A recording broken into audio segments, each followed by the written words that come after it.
You know about this award that we got? Are you ready to talk? You know about this? I'm excited to hear about it. All right. We're just going to make up random stuff then. You're not going to believe this. They gave us an Emmy for this podcast and a Razzie all at the same time. Welcome. We're glad you could join us. It's about that time to bring forth the cyber rhythm and the rhyme. We got Forrest here, Cyber Terminator Forrest. I give you a new title every week, Forrest. All right, I hope you like it. And you got me, your old pal Hef here. I'm kind of dressed like a beat poet. We're doing our slam poetry contest today. What do you think? No, I'm just kidding. We're not doing that. But if we had like maybe a smoke machine, we could talk to our director and get a smoke machine and some jazz and I don't know, something like that. Anyway, if we get 5,000 subscribers, I'll whip out my Chris Farley impersonation. If you like us, smash that like button, especially if you like to tap things on a keyboard, you know, this is the best time to do it. Please like us and share with your friends or family. Our top stories, it's crazy. How safe are browser extensions and plugins? Oh, yeah, we're going to take a look at those. And, you have less than 1 week for us to opt out of Amazon Sidewalk. The countdown has begun. Yeah, and they're talking about turning every Echo speaker and Ring security camera in the U.S. into the shared network. So we want to hear about that story. And, Forrest, where's the beef? Apparently not happening. Oh, my gosh. The JBS meat plant breach. All up next here on the SecurityMetrics News.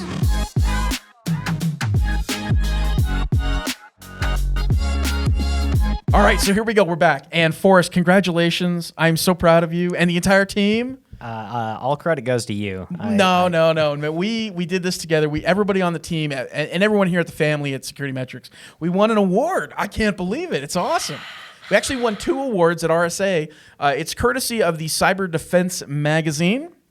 And it's a really amazing magazine in that for 2021, we were given the most innovative in security, team of the year. Woo. Yeah, and I think it's pretty cool. We're a pretty good team. We're doing a lot of innovative stuff here at SecurityMetrics.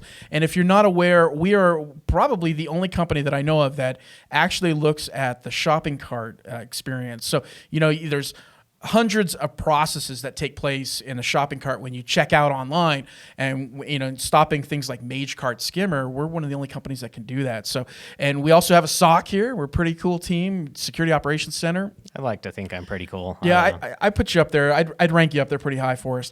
And then we also won another award as the most innovative in vulnerability assessment, remediation, and management. So congrats to that team as well. They're doing some pretty remarkable stuff. But yeah, awesome stuff to be award winning. All right, now we got to talk about learning stuff. This is what we're here to do, is talk about learning. Now, obviously, we like to talk about the news, but we can't really get too much into the news without explaining stuff sometimes. So we want to talk about browser extensions, plugins, and you may be familiar with them if you use any sort of Chrome browser, if you use the Microsoft Edge or any of that kind of stuff. And what these are what, Forrest? What are browser extensions, plugins, add-ons? They add additional functionality, cool little tweaks that you can do to do various functions, whether that's advertising blocking or even like a password manager will usually use some type of extension for like autocomplete and form filling, things like that. I know a lot of people like to use browser extensions if they have like Microsoft Teams, or if you have Google Meet where you want to do like fancy video effects. I mean, that's a really popular one. Plugins, they function a little bit differently though. Plugins are those things that get embedded and they render content to you. So things like Java. Oh, yeah. Back in the day, Flash, Microsoft Silverlight, RIP, thank you.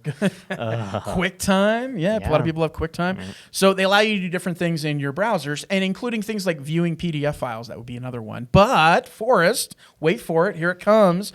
This is what the learning part is what are malicious extensions? Because that's what we're going to talk about today, is being able to find these malicious extensions. Yeah, it's just another piece of malware that it resides in your browser, and depending on what permissions are requested, it can do some very nefarious things. So yeah, we see a lot of that with our clients where they get adware, spyware installed, and because of these extensions, without your explicit consent, these things can take over your browser and they can do some real nasty things. So that is really where the focus is in the conversation. And I'm sure you probably saw the article, but Krebs on Security, Brian Krebs, great. That's a website you need to visit like almost every day. But Brian did a great article about finding these things and how to identify them. And that's important. It's a lot harder than you would think to be able to identify what's legit and what isn't. So yeah, apparently a lot of people were taken for a ride pretty recently with this Microsoft Teams extension. So people are installing it, and I think Brian said something like 16,200 people downloaded this malicious extension. Very dangerous stuff. And the trick is to be able to identify that you're out there, you're like, oh, I want to get this extension installed in my browser. And some people don't do their due diligence. They just rush right into it, hit the install, and the next thing you know is you have malicious content. So how do they find out, Forrest? How can you figure out whether or not an extension you want to install is dangerous? It's pretty tough. I mean, if you're super technical, you can download it and unpack the extension and look at the code. But that's who has time for that? Yeah, the number of people that are actually going to be doing that is slim to none. Even if they did, for example, in this fake Microsoft Teams extension, even the domain that it was sending this information to wasn't being flagged by VirusTotal. It was still showing as being a legitimate clean domain. So, and the developers' email addresses too. Oh, yeah. Like the Google store, they have to be a Gmail address. Yeah, or utilizing Google Mail services in some way. So whether that's like G Suite or what have you. But the email addresses is a whole other nightmare. You can look at the contact the developer email address link. And that will show you, where you would send an email to get support or whatever. In the case of some of the Microsoft ones, the legitimate Microsoft extensions have some really funky email addresses like MSFT live apps at Gmail or whoa, that's a mouthful. msapp.chrome at Gmail. Like, who's going to check that? Like that? How is that even remotely legit? Like, I see that and alarm bells are going off in my head. Like, in this Microsoft Teams one, the email was Harper Rodriguez 31 at Gmail. So it's like, yeah, I don't know. The email is like one thing that you can try. I'd say a better indicator is probably the reviews. Yeah, that's where you need to start, folks. You need to read the review. Before you install anything, you got to start with the reviews. Yeah. And so we'll put up on the screen right now. You can kind of see an example. This is a screenshot from Krebs' website. But you see the names here, like Joel Saunders, Teresa Duncan, and we put red arrows on this screenshot here. You see Anna Jones. So look at Teresa Duncan and Anna Jones. And here they go, 3 out of 5 stars. Very convenient and handing, whatever that means. Very convenient handing. So right there's a spelling issue. I love the apps, Forrest. They're integrated in this extension. I hope you guys keep adding new apps as you change them in the future. And then Teresa Duncan writes, it's great. I've only had a few occasional issues with it. So you see they're, very similar, first and last names here. You see there's no image, no picture with the person. You also notice that the other person's reviews, and like this one guy, Joel, do not download. It's a third party. It's a worm. All right. Yeah. I mean, right there, you get the reviews. So you got to read the reviews, folks. And that can help you find some of these dangerous extensions so you don't install them. And there you have it, folks. So dangerous extensions out there. Do your due diligence before you install. Tell your friends and family about these things. Read the reviews. Try to use some knowledge in there, looking for those fake reviews before you install. And always read the developer's email as well. So there you have it. All right, Forrest, this is one of the best parts of the show. I know a lot of people love gaslighting. I like to call it your soapbox time. We get you off that soapbox. This time we got to get you a bigger soapbox, Forrest, man. We're talking about Amazon, and you got 1 week, folks, to opt out of this mass wireless sharing thing. Yep. It's called Sidewalk, Amazon Sidewalk. Anytime I hear the word Sidewalk, I think of chalk. I don't know. But what they're trying to do, everyone, is they're trying to turn every Echo speaker and those Ring security cameras into a shared wireless network. Really, the reason why, though, Forrest are trying to do this is always try to save money, right? To try to fix some of the connection problems out there. Allegedly, that's the plan behind it. That's the pretext. That's how they get their foot in the door. Yeah, but these basically, these devices are they're being used as a springboard to try to create some sort of citywide mesh network or countrywide or globally wide mesh network, and it really helps. according to the way they pitch it, it's trying to help you set up new devices, make it easier, trying to keep you online even if you're out of range. I mean, that's what they're throwing at us, and even trying to extend the range of the tracking of devices such as those made by Tile.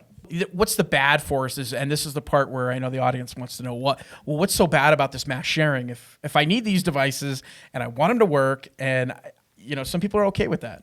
And that's their decision. My biggest hang up with these things is mesh networks need to constantly be scanning for devices to see what is in range and what it can associate with and what it can communicate with. Getting that broad base of devices in a location, you have geo IP location. Some of these devices have GPS. It's just a massive surveillance network that the Stasi would have loved to have had. Yeah, there's a lot of there's a lack of transparency from Amazon about this, and that's what's causing a lot of the controversy. And I know this is the kind of stuff that always gets you. You grind your gears, my gears. Yeah, surveillance capitalism needs to die. There's so many issues that I have with these kinds of things. I mean, you can't get a dumb TV anymore. Yeah. They're constantly phoning home. Even if you get like a standalone media playing device, like a Roku, for example, that thing is constantly scanning your network to see what devices it sees. It gets MAC addresses, IP addresses, host names. Yeah, everything. It sees when devices come and when they go, so they know what times you're home, what times you're not. They're constantly phoning home analytics, showing what you're watching, etc. I mean, the same thing with cars. Like, cars is nutty. If you really want to go down the rabbit hole, there's a DEF CON talk by a guy named Puking Monkey where he just enumerates all the ways that they can track your vehicle, and it's terrifying. Absolutely terrifying. Definitely watch that video when you're in a good mood, because you're going to be in a bad mood by the time you get to the end of that video.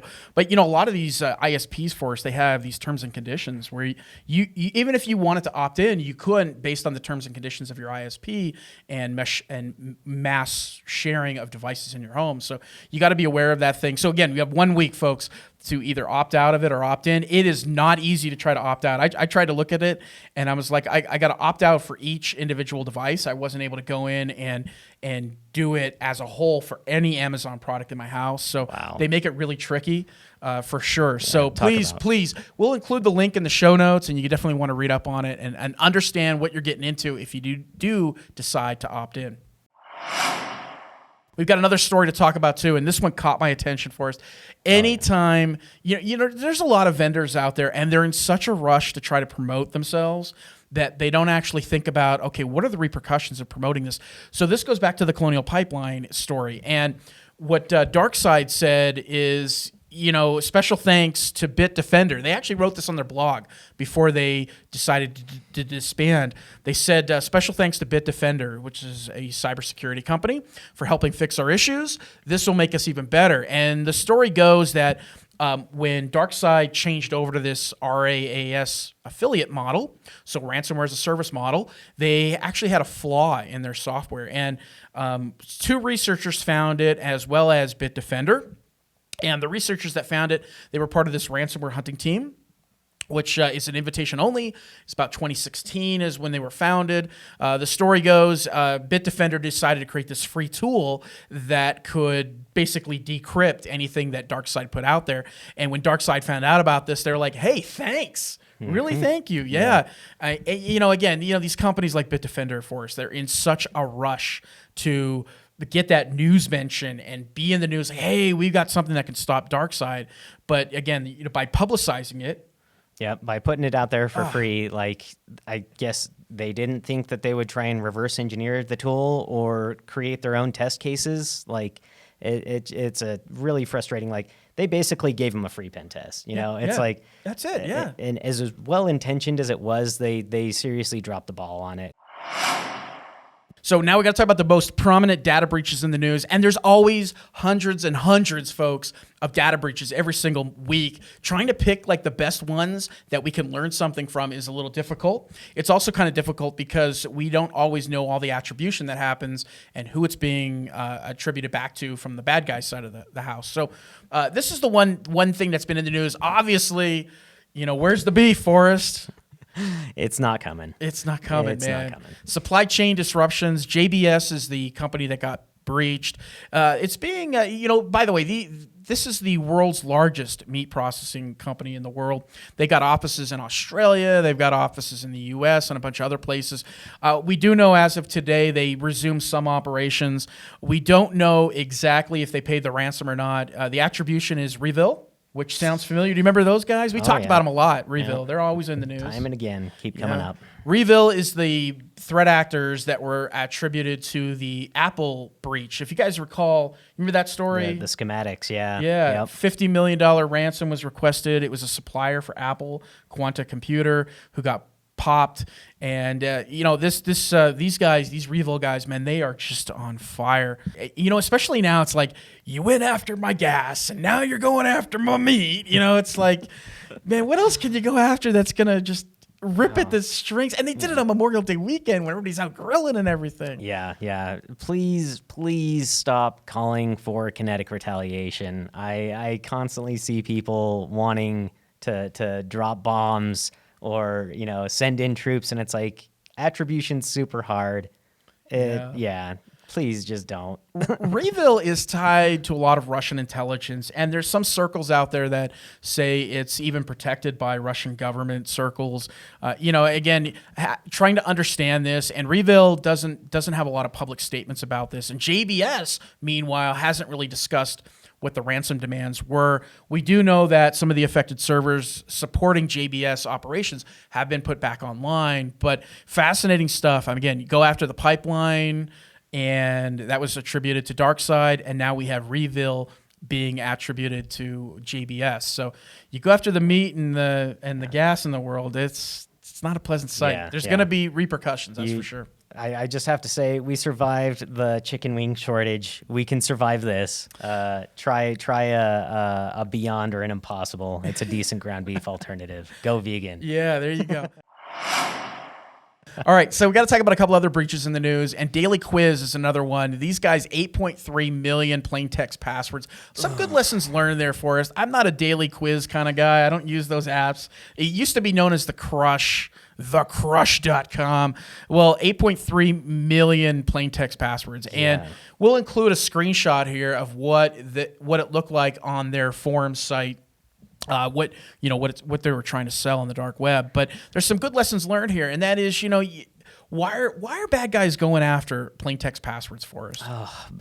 Bad developers, naughty, no. It is 2021. Nobody should have any excuse for plain text passwords in this day and age. Even MD5, like just some kind of hashing.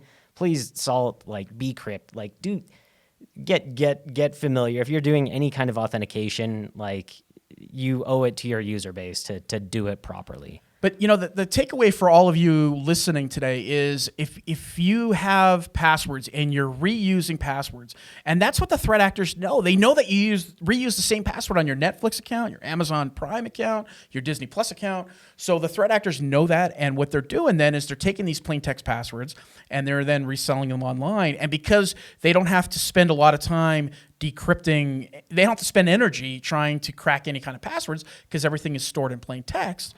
The key takeaway there, folks, is you can't reuse the same password on all these accounts. Use a password manager. It will make your life much, much better and much easier, I assure you.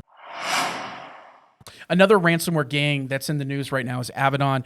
And we talked, I think the last time we spoke with everyone here in the audience, we talked about AXA, the insurance company, and the attribution for AXA's breach, the insurance company, was Avaddon. And we also know that Avaddon was very active. They went after Acer Finance. So take a look at this. So this is what it looks like when it's being sold, when everything's being dumped on the dark web. Avaddon ransomware, they're trying to sell it here and sell these accounts. But the takeaway here with Avaddon is just understanding how these ransomware gangs are operating, and especially in the case with AXA, the insurance company, is that they're going after firms that have cyber insurance, and they know that they're more likely to pay up because they have insurance, and then they'll do a second round of hitting up the insurance company itself. So it's like they're going after the company Acer. They know they're going to file a claim with the insurance company.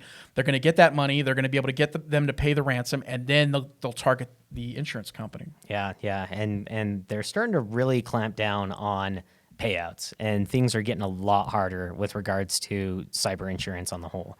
It's going to be a lot more difficult to show that you're complying and that you actually do have these controls in place. And that's a key point too, folks. If you are in the market to buy cyber insurance or you already have it, you need to look at those terms and conditions because the industry is changing so fast. And now with so many of these insurance companies for us saying, I'm not going to pay. I'm going to refuse to insure for ransomware and other types of cybercrime. You got to be aware of what they're doing, how they're changing the terms and conditions.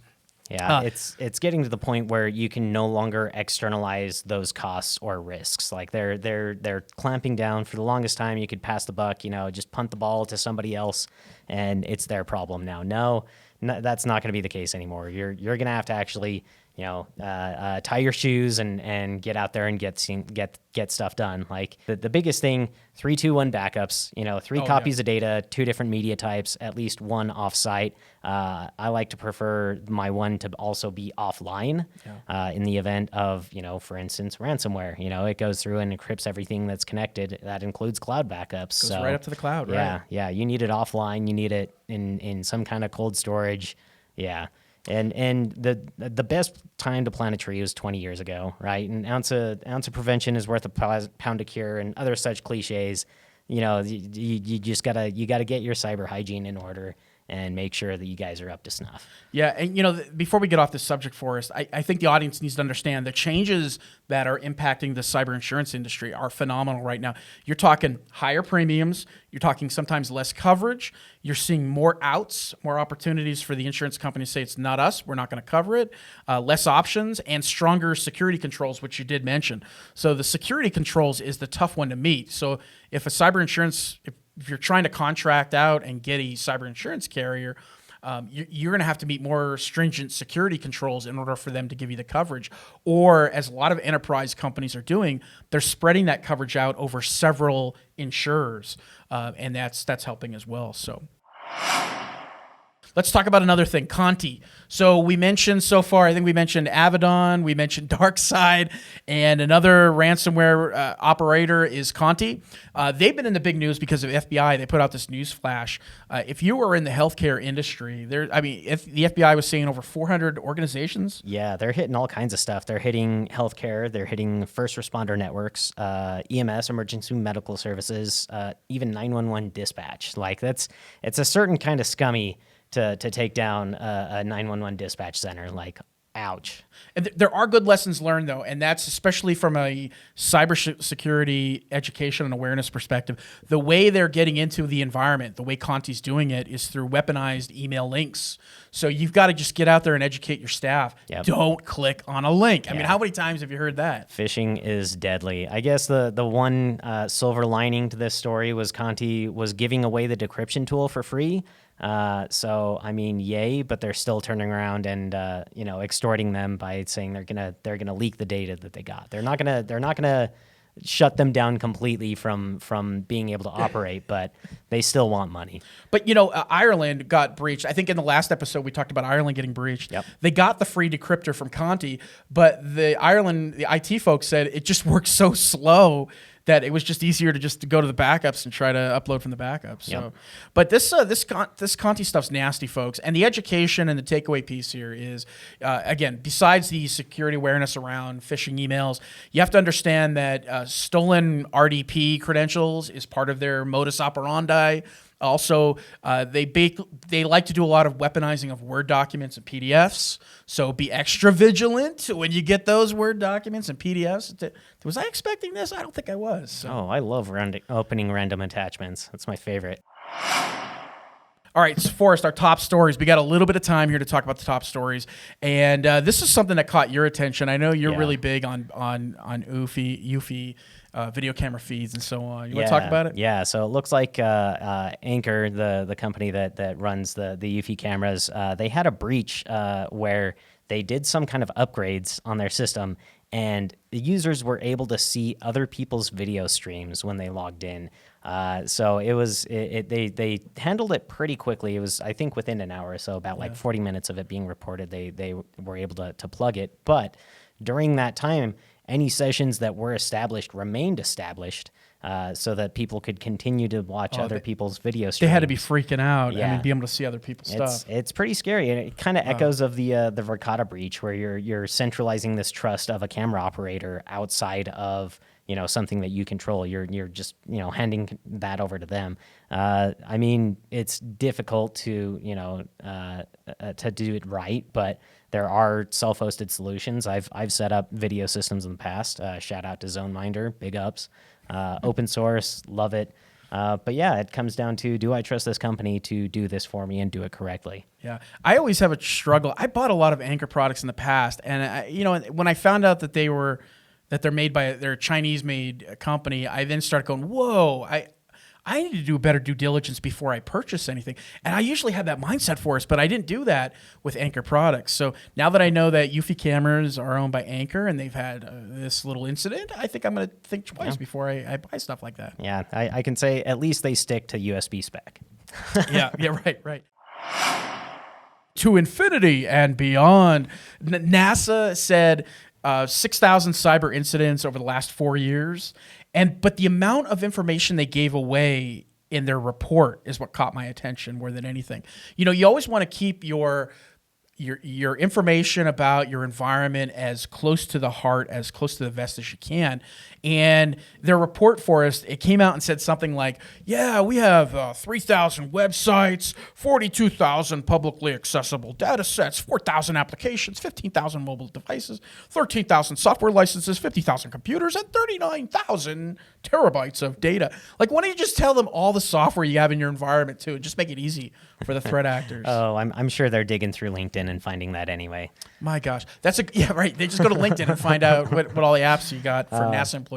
But that's the takeaway, folks. You don't want to give out all your crown jewels that easy in a report. Yeah, I think some of the findings were pretty interesting. If you can't read the full report, it's like 38 pages long, so I don't expect you to. But there's at least a 2-page summary that did a really good job of breaking it all down. One of the key takeaways that I saw was this quote saying, the cybersecurity program remains ineffective at a level 2 out of 5. And apparently that's the Federal Information Security Modernization Act rating. Wow. So it's they're not doing too hot there. And that is a lot of intellectual property. It's a lot of patents and stuff that you just don't want getting out there in the world. So all right, then we got to talk about a couple more stories here, and then we're going to wrap this up. So we had talked about in one of our early episodes about this Accellion breach.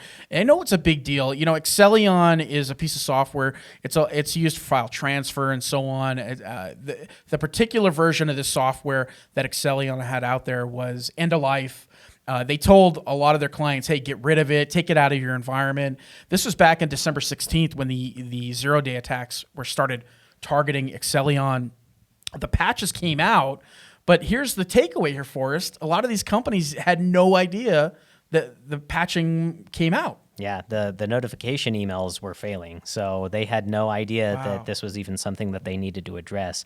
And what's funny was, they had the initial round of 0 days. They put out the patches like about a week or so later. And then they had another round of vulnerabilities in January, and then another round of patching, and then a third round of vulnerabilities and a third round of patching. And it's just with that much going on and not having that communicated out properly is just a disaster waiting to happen, as we saw. The number of breaches that came from this was absurd. And I mean, it just comes down to having as many communications channels as possible, whether it's something within the UI itself when you log into whatever device or service that you're using, alerts from on-prem services, sending out emails directly, mailing lists, community mailing lists, social media, or even having a web page for security bulletins. Yes. Or you guys remember RSS feeds? Those were awesome. Let's keep that going. Come on. In situations like this, the goal is always to over-communicate, and they failed miserably. I know Bank of New Zealand, they put out a report, so we never got any notifications whatsoever. And you wonder how many other companies are in that same situation that actually did their due diligence to go back through their emails and say, we never got any kind of notification whatsoever. I think this story is going to get a little bit bigger, and it's going to take off a little bit because of not having the notifications whatsoever. All right, we got one last story that we got to cover, and Forrest, this is always interesting. This is a face-off. I call it face-off. Everyone's going to this facial recognition technology. A lot of the banks are. I know you're always up in arms about this, but the U.S., the FTC put out some guidelines on the use of AI. I know, but on overseas in the EU, it's a different stance on facial recognition, and there's even a legal precedent in Welsh courts of law about using face recognition to do the authentication of a lot of these banking apps. I'm not a fan of the additional aspect of surveillance capitalism tying into biometrics. Like, please, let's just not we have other better methods of authenticating people, and bring back the masks, as I'm going to wear one to defeat cameras. A lot of banks now are testing this stuff out, and it's just something to be aware of. You want to be aware of that there is some perpetuation of biases, allegedly, with minority groups, and especially in the EU, that's a big concern they have. But a lot of U.S. banks now are like Wells Fargo. They're trying to match footage of what happens in loitering and so on of known offenders that are hanging out around their ATMs. So, but there's a lot of good that can come out of this, but there's also a lot of that, whoa, I don't know, man, we got to talk about this. So yeah, I mean, just the number of different ways that you can be identified through biometrics. I mean, even gait analysis, how you walk, they can determine. Like, it's just nutty. Well, that's it, folks. That's our show. We hope you had a good time. I know we did. We always like talking about cyber and privacy and so on. So, hey, if you like us, please subscribe and smash that like button as always. And, Forrest, it's always fun hanging out with you, man, every week. I always have a blast. It's always good to be here. Have a good one, folks. Yeah, take care.